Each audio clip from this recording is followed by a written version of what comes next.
Fid-29 ta' Diċembru San Tomás Becket, Isqof u Martri, għex bejn l-1118 u l-1170. San Thomas Becket twieled f'Londra fil-21 ta' Diċembru minn familja sinjura u prominenti. Huwa studja mal-kanoniċi regolari f'Merton Surrey. Meta kellu 24 sena daħal skrivan ma' Teoboldu, Arċisqof ta' Canterbury, u malajr sar konfidenti ewlieni tiegħu. Fl-1154 ordna djaknu u l-Arċisqof ħatru Arċidjaknu ta' Canterbury u fl-1155 ir-Re Neriku II ħatru il-Kanċellier tal-Ingilterra, malajr sar bniedem setan u għani ħafna. Meta Teobaldu miet fl-1161, Tomás ġie innominat mir-Re stess biex jilħaq floku. Għalhekk fl-1162 Tomás ġie ordnat saċerdot u wara ikkonsagrat isqof. Hekk Tomás sar l-Arċisqof ta' Canterbury u l-Primat tal-Ingilterra. Wara l-ħatra tiegħu Tomás irriżenja minn kanċellier, ħalla l-ħajja lussuża tiegħu u ħaddan waħda l-aktar sempliċi u beda jagħmel id-doveri reliġjużi tiegħu bl-akbar reqqa. Il-ħbiberija li kien hemm bejn ir-Re u l-Arċisqof bdiet titħassar minħabba il-konflitti li bdew jinqalgħu bejn il-Gvern u l-Knisja. Neriku ried li l-Knisja tkun ubbidjenti lejh, waqt li Tomás ma setax skont il-kuxjenza tiegħu iħalli l-Knisja titlef il-libertà u d-drittijiet tagħha. Fl-1164 l-Arċisqof irrifjuta li jaċċetta Kostituzzjoni ta' Caledon li fost kollox kienu jiġħdu lill-kleru id-dritt li jappella għall-Papa. Minħabba f'hekk l-Arċisqof kellu jaħrab u jmur fi Franza fejn dam eżiljat għal 6 snin sakemm reġa' lura l-Ingilterra fl-1170. Meta r-Re sar jaf li l-Arċisqof irritorna, ir-Re mitluf bir-rabja qal: kif ma hawn ħadd f'Saltnati li jista' jeħlisni minn dal-qassis insolenti? Għal dan il-kliem 4 kavallieri tar-Re marru immedjatament fil-Katedral ta' Canterbury u qatlu lill-Arċisqof biex wabel tagħhom fid-29 ta' Diċembru tas-sena 1170. Il-mewt ta' San Tomás ħasdet l-Ewropa kollha. Sentejn wara mewtu ġie ikkanonizzat qaddis mill-Papa Alessandru III.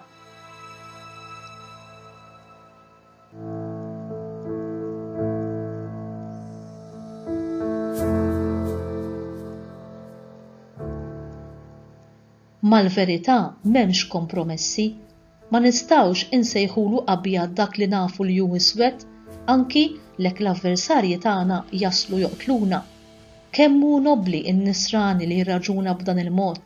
Min jibqa' jżomm sħiħ sal-aħħar jgħidilna Ġesu dan isalva u f'post ieħor qal dan ngħidilkom ħbieb tiegħi, tibżgħux minn dawk li joqtlu l-ġisem u mbagħad ma jkunu jistgħu jagħmlu xejn iżjed.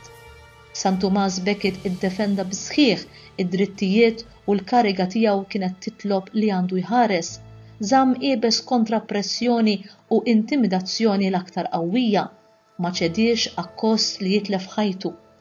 Aħna kemm naqdu l-kariga jew nagħmlu x-xogħol tagħna konxjożament, kuxjenzjożament.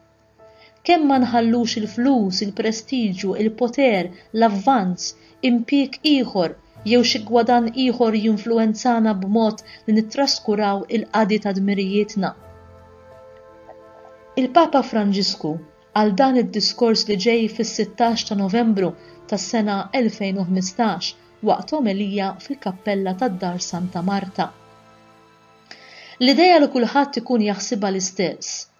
L-umaniżmu li jieħu post Kristu il-bniedem veru teqret l-identità Kristjana. Ma nirkantawx il-karta tal-identità tagħna. Naraw dawn it-3 kelmiet: mondanità, apostasija ċaħda u persekuzzjoni. Il-mondanità tfisser li nagħmlu dak li tagħmel id-dinja, tfisser li nirkantaw il-karta tal-identità tagħna, aħna ugwali mal-oħrajn. Bekk insibu li ħafna Iżraeliti ċaħdu l-fidi tagħhom u dbedu mill-patt il-qaddis u dak li der tant raġonevoli, aħna bħal kulħadd, aħna normali, sar il-qerda. L-apostasija hija ċaħda, jiġifieri li l-mondalità twaslek għal ħsieb uniku u għal apostasija, mhux aktar permess li jkun hemm differenzi, il-koll istess. Qed ifakruni f'każ li l-festa reliġjużi nbidluhom ismijietom, eżempju tat-twelid tal-mulej tingħata isem ieħor biex tinqered l-identità. Dan jibda minn erq żgħir u jispiċċa biex isir id-deżolazzjoni ta' min jistmerra, jispiċċa jsir persekuzzjoni. Dan hu l-ingann tal-mondanità u għalhekk Ġesu kien talab lill-missier f'dik iċ-ċena, missier ma nitolbokx biex tneħħihom mid-dinja imma ħarishom minnha. Minn din il-mentalità, minn dan l-umaniżmu li ġej biex jieħu post il-bniedem veru Ġesu Kristu, li ġej biex ineħħilna l-identità nisranija u jridna kollha naħsbu l-istess ħaġa, ħafna jagħmlu hekk. Jiena għaliex le. Dal-ħsieb dominanti ta' żmienna għandu jiġenna naħsbu. Kif inhi l-identità tiegħi? Jien nisrani nisranija jew mundan mundana? Jew jien ngħid li jien nisrani għax meta kont tarbija għamduni u għax twelid f'pajjiż nisrani fejn kulħadd hu nisrani? Il-mondanità tidħol inkiss, tikber, tiġġustifika ruha u tniġġes. Tikber bħal dak il-erq, tiġġustifika ruha, imma ħanamlu bħalma jagħmel kulħadd, fl-aħħar mill-aħħar maħniex differenti, infittxu dejjem ġustifikazzjoni u fl-aħħar nitniġsu u ħafna mill-gwaj jinbet minn hemm.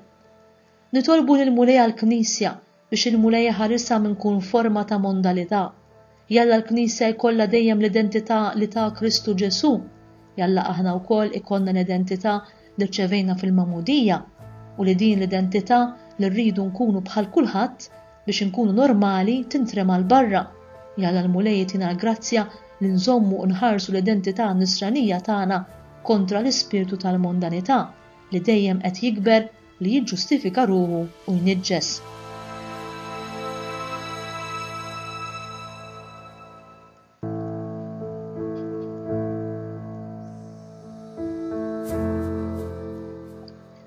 Talba mill-liturġija tas-Sijat.